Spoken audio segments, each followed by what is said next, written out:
Assalamualaikum warahmatullahi wabarakatuh. Perkenalkan, nama saya Harusya Bedia Media dengan NIM 2265039. Sini saya akan menjelaskan tentang materi keamanan komputer. Keamanan komputer atau computer insecurity adalah displaying ilmu dan praktik untuk melindungi komputer, jaringan dan sistem informasi dari ancaman dan serangan yang dilakukan oleh pihak yang tidak berwenang atau jahat. Keamanan komputer mencakup segala aspek yang berhubungan dengan proteksi terhadap penggunaan, penyebaran, dan manipulasi informasi digital. Prinsip dasar keamanan komputer. Pertama, confidentiality atau kerahasiaan, berarti menjaga kerahasiaan informasi dengan melakukan pembatasan hak akses seseorang yang paling umum dengan menggunakan enkripsi. Kedua, integrity atau keaslian, berarti menjamin bahwa data atau informasi yang dimiliki terjamin keasliannya, tidak berubah tanpa pemilik informasi. Integrity merujuk pada tingkat kepercayaan terhadap suatu informasi. Ketiga, availability atau ketersediaan, berhubung dengan ketersediaan informasi ketika dibutuhkan, artinya informasi harus selalu tersedia saat dibutuhkan oleh user dan dapat dengan cepat diakses. Keempat, authentication atau autentikasi, metode untuk menyatakan bahwa informasi betul-betul asli atau orang yang mengakses atau memberikan informasi adalah betul-betul orang yang dimaksud.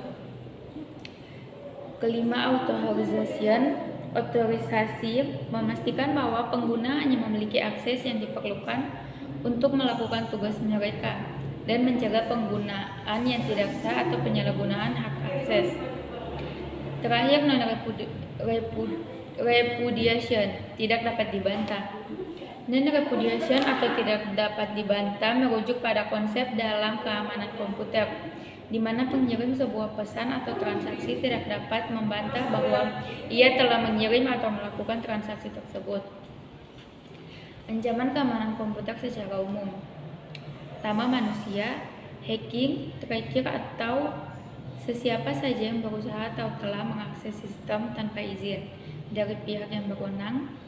Tujuannya bisa untuk melakukan pencurian data atau informasi atau perusakan, memasukkan program ilegal seperti virus worm, kemampuan user yang terbatas dalam menggunakan dan memelihara sistem, serta rendahnya kesadaran akan keamanan sistem. Hardware failure, tidak stabilnya suplai listrik dalam jangka waktu panjang sehingga mengakibatkan kerusakan pada perangkat. Terjadinya korsleting listrik yang dapat mengakibatkan terhentinya proses sistem atau bahkan kerusakan sistem. Segala macam bentuk gangguan fisik yang berdampak langsung maupun tidak langsung terhadap perangkat.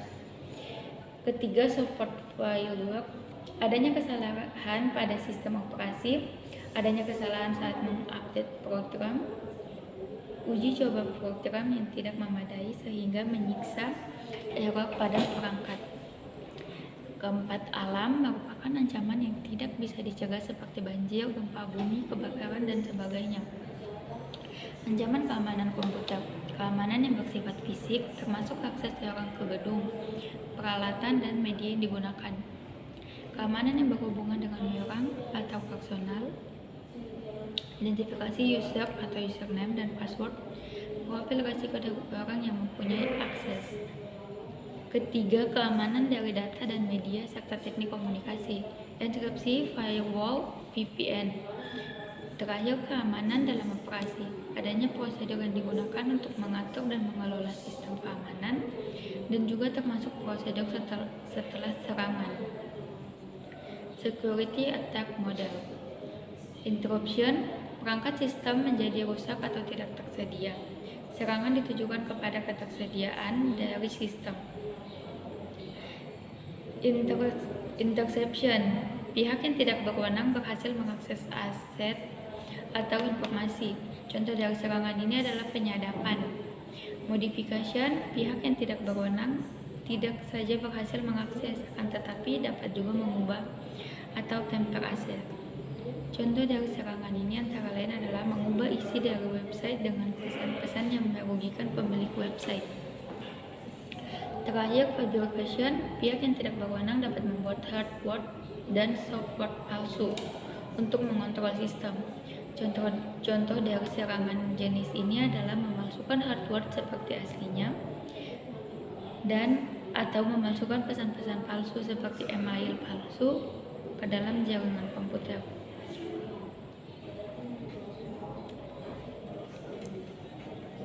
Contoh kasus nyata akibat dari jebolnya sistem keamanan komputer Indonesia. Pertama, pembobolan situs web. Kedua, serangan ransomware WannaCry pada tahun 2017 yang menyerang banyak institusi dan perusahaan di Indonesia.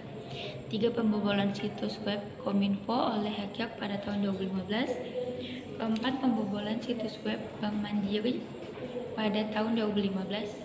5. Serangan DDoS pada situs web BCA pada tahun 2014. 7. Prinsip keamanan komputer yaitu 1. Menetapkan kebijakan keamanan yang baik sebagai dasar untuk desain sistem. 2. Perlakukan keamanan sebagai bagian integral dari keseluruhan sistem. Ketiga, perjelas batas keamanan fisik dan logik yang diatur oleh dokumen kebijakan keamanan. Keempat, pastikan pengembang dilatih tentang cara mengembangkan keamanan perangkat lunak. Kelima, kurangi resiko ke tingkat yang dapat diterima. Kerangka kerja keamanan informasi. Kerangka kerja keamanan informasi ISO 27001 adalah standar internasional yang mengatur praktik terbaik untuk mengelola keamanan informasi dalam sebuah perusahaan. Standar ini memberikan panduan untuk merancang, menerapkan, mengoperasi, memonitor, memeriksa, memelihara, dan meningkatkan sistem manajemen keamanan informasi. ISMS adalah kependekan dari Information Security Management System atau Sistem Manajemen Keamanan Informasi. ISMS adalah kerangka kerja untuk mengelola keamanan informasi dalam suatu perusahaan. ISO 27001 memiliki 4 tahap utama dalam implementasinya. Pertama, inisiasi. Pada tahap ini perusahaan menentukan skop dari sistem manajemen keamanan informasi yang akan diterapkan dan menetapkan tanggung jawab. 2. Perencanaan. Ketiga, implementasi. Keempat, evaluasi. Mungkin itu saja yang dapat saya jelaskan. Bila ada salah kata mohon dimaafkan. Billahi taufiq wal hidayah. Wassalamualaikum warahmatullahi wabarakatuh.